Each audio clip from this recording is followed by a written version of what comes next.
कुछ ऐसी घटनाएं होती हैं जो दुनिया के बारे में हमारी धारणा को उलट देती हैं, विशेष रूप से जब बच्चों और करीबी लोगों की बात हो। लेकिन इससे भी अधिक परेशान करने वाली बात यह है कि इन घटनाओं का असली जिम्मेदार अभी भी कहीं आम लोगों के बीच रह रहा है। 12 मई 2005 को आर्थर होब्स और उनके बेटे जेरी अपनी पोती की तलाश में स्थानीय ब्यूला पार्क गए, जो उनके घर से थोड़ी दूर था, पड़ोस के बच्चों के लिए एक लोकप्रिय मिलने की जगह। मदर्स डे पर 8 साल की लॉरा होब्स और उसकी सबसे अच्छी दोस्त 9 साल की क्रिस्टल टोबियास ने साइकिल की सवारी करने का फैसला किया। उन्होंने 1 घंटे में वापस आने का वादा किया, लेकिन बिना किसी सुराग के गायब हो गईं। परिवार के सदस्यों ने लगभग पूरी रात खोजबीन की। घर के पास इस पार्क में एक गहरी खाई थी, जिसके चारों ओर एक टहलने का रास्ता था। सुबह लॉरा के पिता और दादा को उसकी साइकिल मिली, लेकिन खुद लॉरा का कहीं कोई पता नहीं था। कुछ घंटों बाद मिली हुई साइकिल से कुछ 100 मीटर दूर पिता और दादा ने धुंधली सुबह की रोशनी में जमीन पर कुछ असामान्य देखा। कुछ अपरिवर्तनीय हो चुका था। जब वे उस जगह के करीब पहुंचे तो उनकी सबसे बुरी आशंकाएं सच साबित हुईं। सब कुछ इस बात की ओर इशारा कर रहा था कि यह भयानक क्षण बेहद पीड़ादायक रहा। 8 साल की लॉरा और उसकी सबसे अच्छी दोस्त 9 साल की क्रिस्टल एक खूबसूरत पार्क के पास रहती थीं। जंगल का रास्ता उनके घरों के बिल्कुल पास से गुजरता था, इलिनॉय राज्य के जायन शहर में, जहां लगभग 20,000 लोग रहते थे।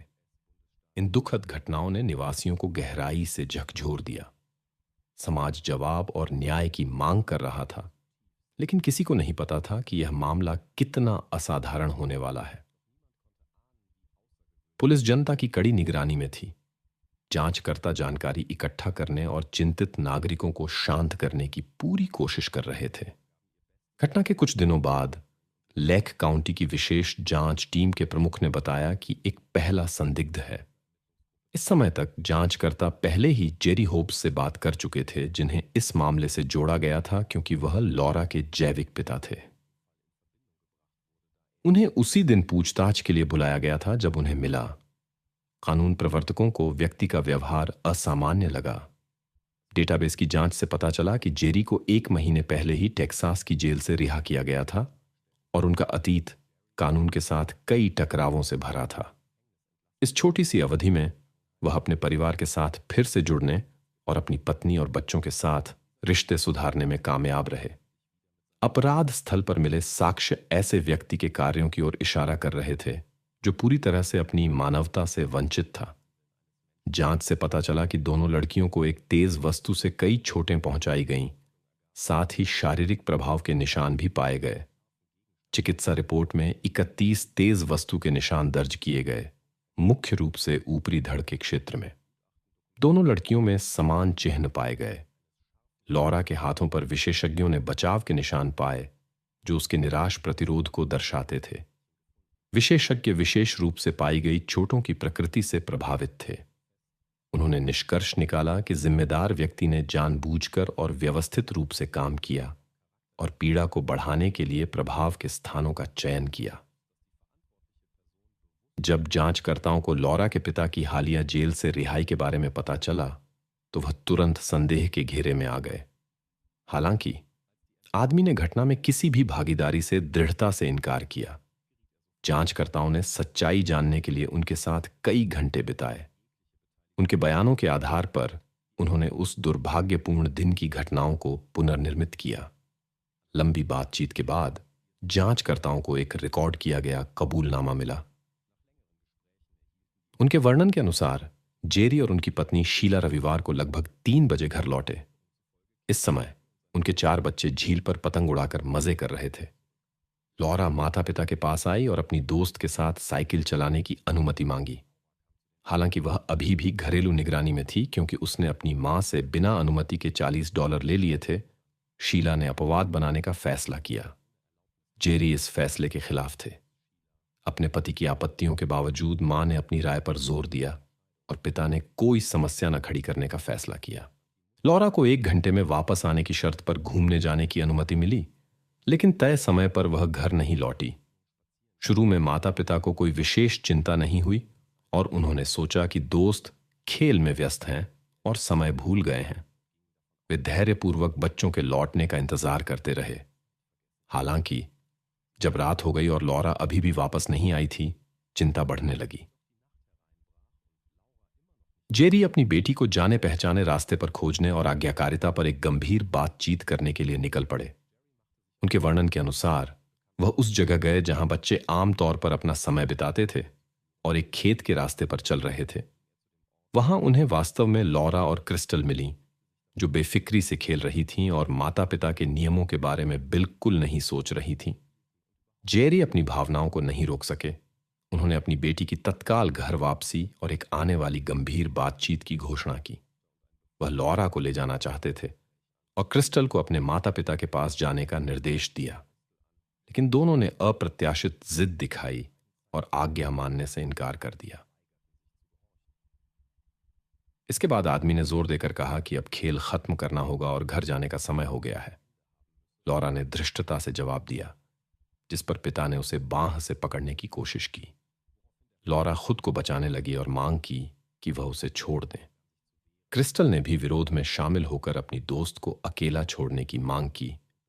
जब जेरी अपनी बात पर अड़े रहे, क्रिस्टल ने अचानक एक चाकू निकाला और उन्हें लॉरा को छोड़ने की मांग की।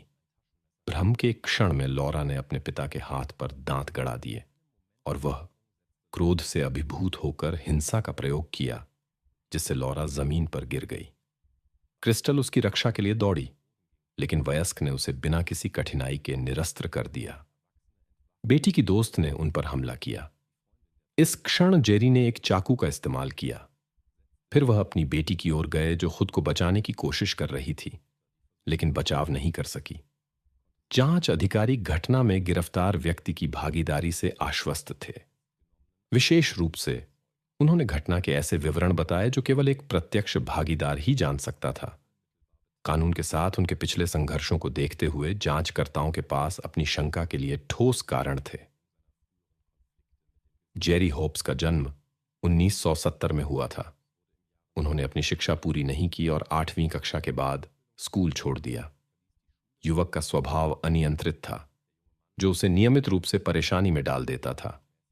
पहले गंभीर अपराध, जिनके लिए युवक को जिम्मेदार ठहराया गया, 1990 में किए गए थे।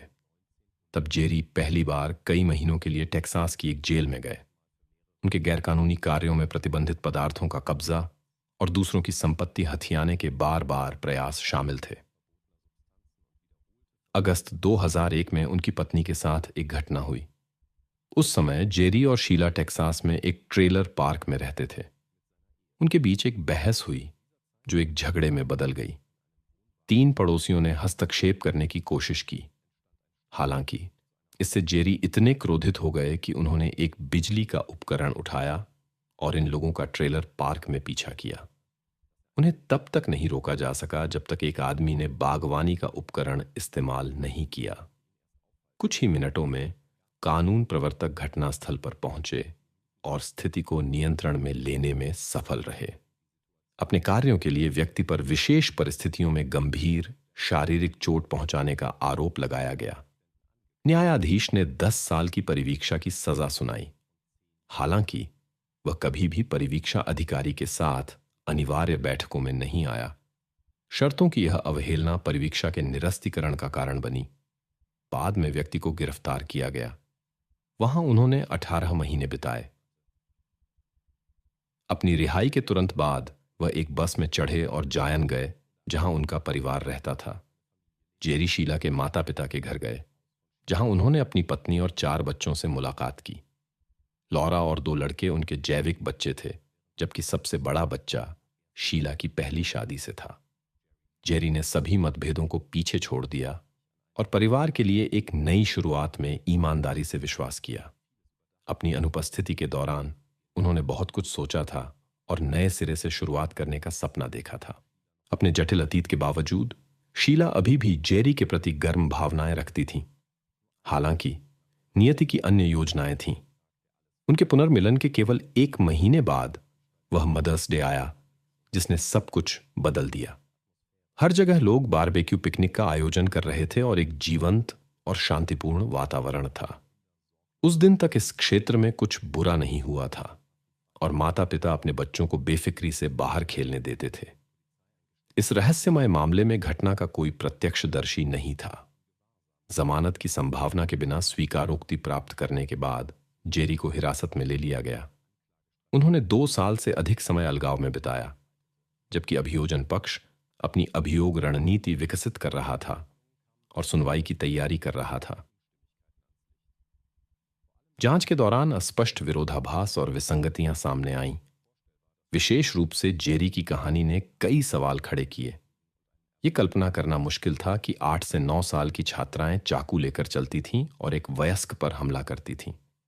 यह भी भ्रमित करने वाला था कि जब पिता ने उन्हें रात में बिना किसी साथी के घूमते हुए देखा तो छात्राएं घर जाने से इनकार कर रही थीं। यह अजीब लगता था कि उन्हें इतनी देर रात सड़क पर होने का कोई डर नहीं था। पूरी कहानी अविश्वसनीय लगती थी। फोरेंसिक विशेषज्ञों ने घटनास्थल पर जैविक साक्ष्य पाए जो एक अज्ञात व्यक्ति के थे, जिसका डेटा पुलिस डेटाबेस में मौजूद नहीं था। इसके अलावा इन साक्ष्यों की प्रकृति स्पष्ट रूप से संकेत करती थी कि पिता की स्वीकारोक्ति सच नहीं हो सकती। फिर भी जांचकर्ता किसी कारण से इन तथ्यों से विचलित नहीं हुए।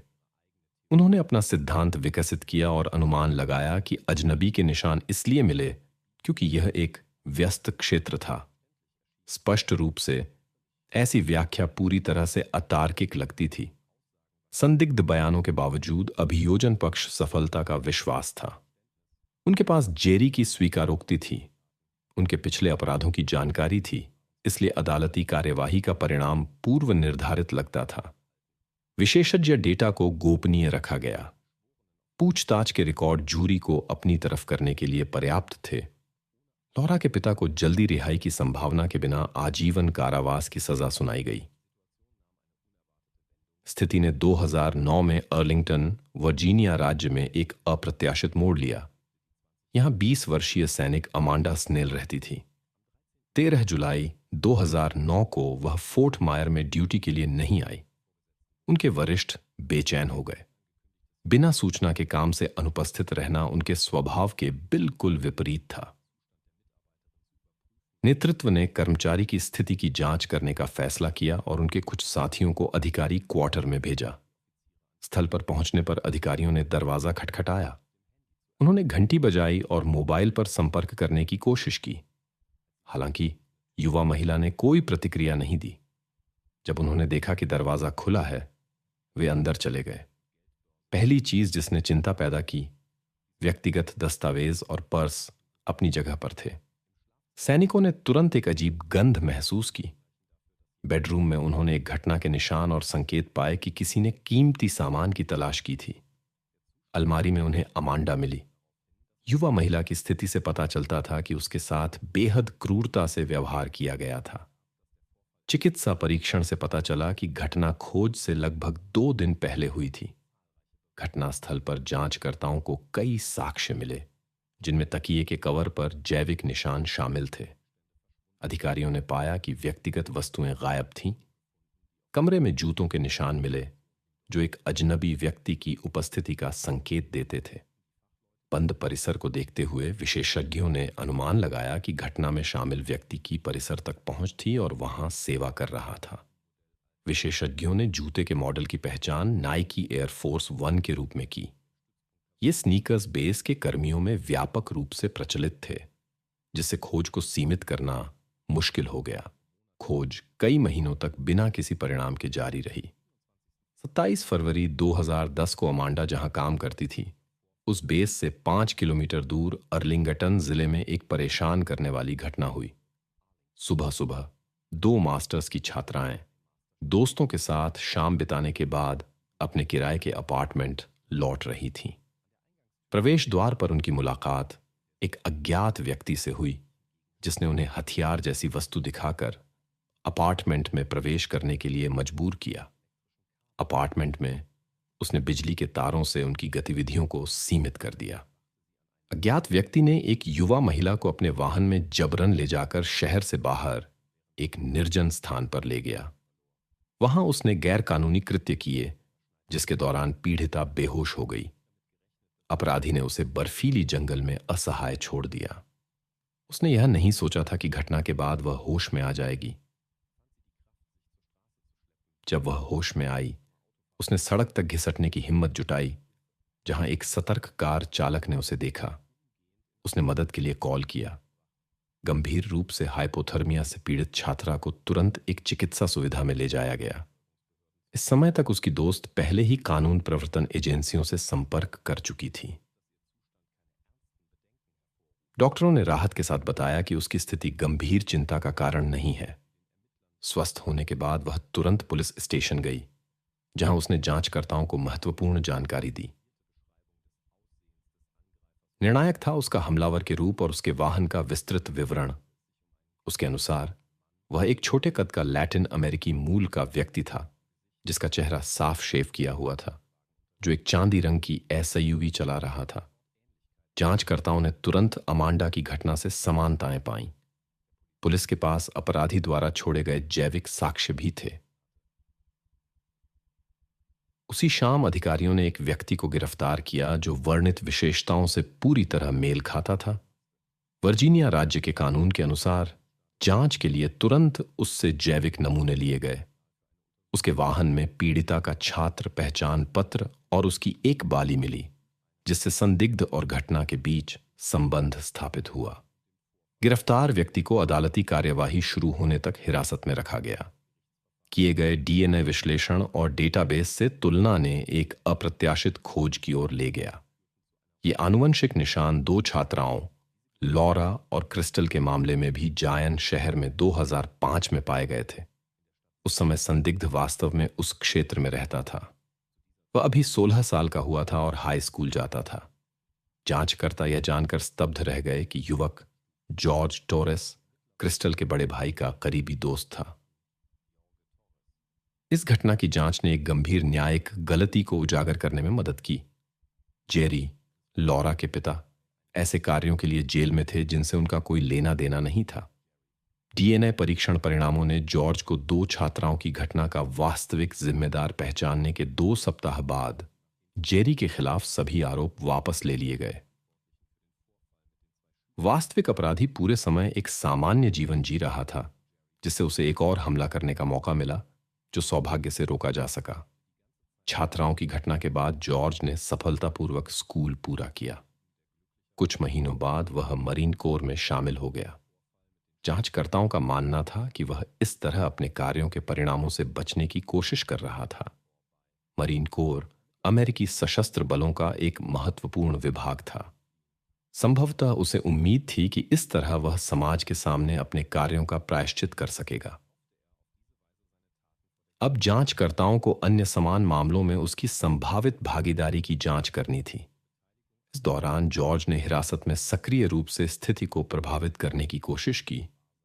लॉरा और क्रिस्टल के मामले में और डॉक्टरेट छात्राओं पर हमले के मामले में गवाही दे सकने वाले लोगों के जीवन में अस्पष्टीकृत घटनाएं होने लगीं। जांचकर्ता जॉर्ज की कार्यप्रणाली का पता नहीं लगा पाए। डीएनए विश्लेषण परिणामों के अलावा छात्राओं के गायब होने में उसकी भागीदारी के लिए अतिरिक्त साक्ष्यों की आवश्यकता थी। नेतृत्व ने कैदियों के बीच एक सूचना प्रदाता का उपयोग करने का फैसला किया और बदले में सजा में छूट की पेशकश की। चयन एक पूर्व रेस्तरां मालिक पर पड़ा जो वित्तीय धोखाधड़ी के लिए सजा काट रहा था। उसने सहयोग का प्रस्ताव तुरंत स्वीकार कर लिया। 7 दिनों के भीतर उसे जॉर्ज के साथ बातचीत रिकॉर्ड करने के लिए विशेष रिकॉर्डिंग उपकरण से लैस किया गया। कानून प्रवर्तकों के आश्चर्य के लिए संदिग्ध ने अपेक्षा से बिल्कुल अलग कहानी सुनाई। उसने अमांडा के साथ हुई एक घटना के बारे में बताना शुरू किया, जो एक सैन्य बेस पर सेवा कर रही थी। उसके अनुसार वह सुबह जल्दी चोरी करने के लिए अमांडा के क्वार्टर में घुस गया। जब वह जागी और उसे देखा, वह डर से जम गई। उसने इस क्षण का फायदा उठाया और उस पर काबू पा लिया, क्योंकि उसे डर था कि वह उसकी पहचान कर सकती है और अधिकारियों को सूचित कर सकती है। उसने अपने कार्यों का वर्णन परेशान करने वाली उदासीनता के साथ किया, यहां तक कि आत्मतुष्टि की एक झलक के साथ, जिससे सूचना प्रदाता को मतली महसूस हुई। इसके बाद उसने खोज में देरी करने के लिए साक्ष्यों को अलमारी में छिपा दिया।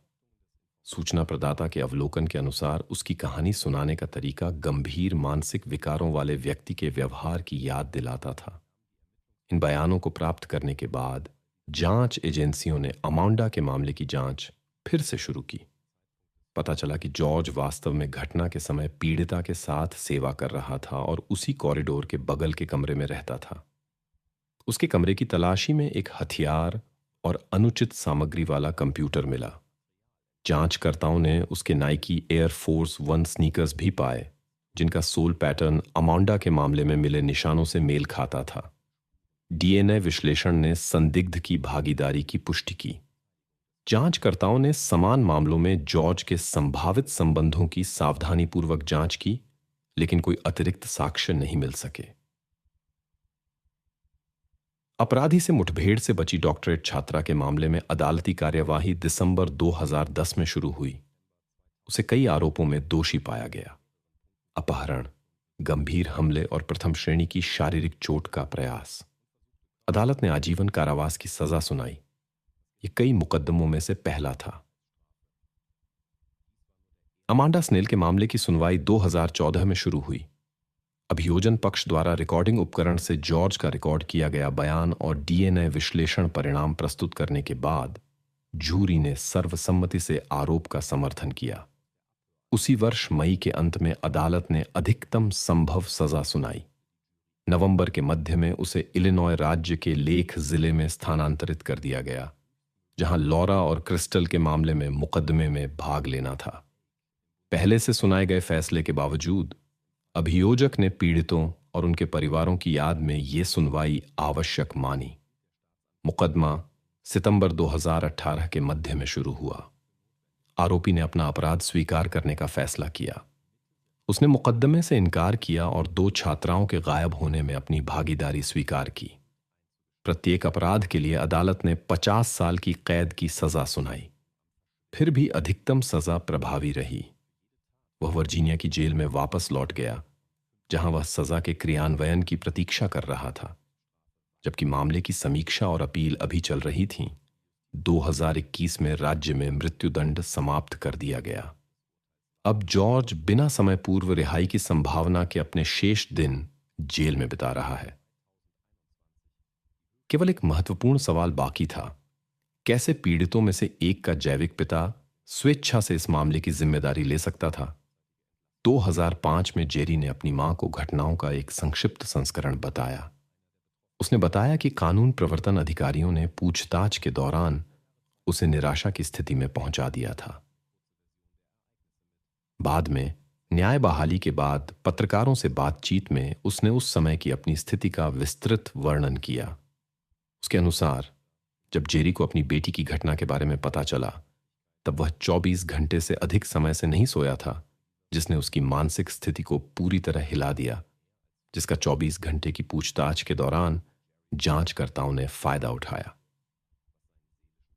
गलत तरीके से दोषी ठहराए गए व्यक्ति के अनुसार उसे 24 घंटे तक आराम का कोई मौका नहीं दिया गया। जांचकर्ता लगातार मनोवैज्ञानिक दबाव बनाए रखने के लिए बारी बारी से आते रहे। अंत में पिता, जिसने सबसे कीमती चीज खो दी थी, भावनात्मक रूप से इतना थक गया था कि जांचकर्ता उससे ये अविश्वसनीय स्वीकारोक्तियां प्राप्त कर सके। मूल रूप से कानून प्रवर्तकों ने एक गंभीर व्यावसायिक गलती की, जिसके कारण जेरी को 5 साल जेल में बिताने पड़े। जब उसे पता चला कि पुलिस अधिकारियों ने जानबूझकर महत्वपूर्ण साक्ष्य छिपाए जो उसकी निर्दोषता की पुष्टि करते थे, उसने हुए नुकसान के लिए उचित मुआवजे की मांग करने का फैसला किया। इस समय जांचकर्ताओं के पास पहले से ही डीएनए विश्लेषण के परिणाम थे जो स्पष्ट रूप से घटना में जेरी की गैर भागीदारी को दर्शाते थे, लेकिन सच्चाई स्थापित करने के बजाय कानून प्रवर्तन एजेंसियों ने बस इन साक्ष्यों को मामले की फाइलों से हटा दिया और आरोपों पर जोर देते रहे। इस समय तक जेरी पहले ही 2 साल जेल में बिता चुका था। हाल ही में एक प्रेस कॉन्फ्रेंस में अभियोजक ने स्थिति को कम करने की कोशिश की। उसने जोर देकर कहा कि गिरफ्तार व्यक्ति को एक वकील प्रदान किया गया था और जांच के दौरान उसके अधिकारों का पूरी तरह से सम्मान किया गया था। अभियोजक के अनुसार जेरी के असामान्य व्यवहार ने इस परिणाम को जन्म दिया, जिसने संदेह पैदा किया। कानून के साथ उसकी पिछली समस्याओं ने भी एक भूमिका निभाई। जांचकर्ता आश्वस्त थे कि वह पहले से ही इस जगह को जानता था और घटना में शामिल था। वे स्वीकारोक्ति की उम्मीद में उससे पूछताछ करते रहे, लेकिन जेरी ने जोर देकर कहा कि हुआ सब कुछ केवल परिस्थितियों का एक भाग्यशाली संयोग था। उसे बार बार घटनास्थल की परेशान करने वाली तस्वीरें दिखाई गईं। इसके अलावा उसके अपने कथन के अनुसार उसे डराया धमकाया गया और कई बार मनोवैज्ञानिक दबाव में डाला गया। जेरी ने लंबे समय तक दस्तावेजों पर हस्ताक्षर करने से इनकार किया। तब कानून प्रवर्तन एजेंसियां उसके कमजोर बिंदु का फायदा उठाने लगीं। उन्होंने शीला को गिरफ्तार करने की धमकी दी, जिससे उनके बच्चे माता पिता की देखभाल के बिना रह जाते, जो वह किसी भी परिस्थिति में नहीं होने दे सकता था। जांचकर्ताओं को स्वीकारोक्ति की एक वीडियो रिकॉर्डिंग की आवश्यकता थी, जिसका उपयोग अदालत में किया जा सके। कई रिकॉर्डिंग प्रयास करने पड़े, क्योंकि शुरू में जेरी जांचकर्ताओं द्वारा तैयार किए गए पाठ को पढ़ने से इनकार कर रहा था, लेकिन परिस्थितियों के दबाव में उसे जांचकर्ताओं की मांगों को मानना पड़ा।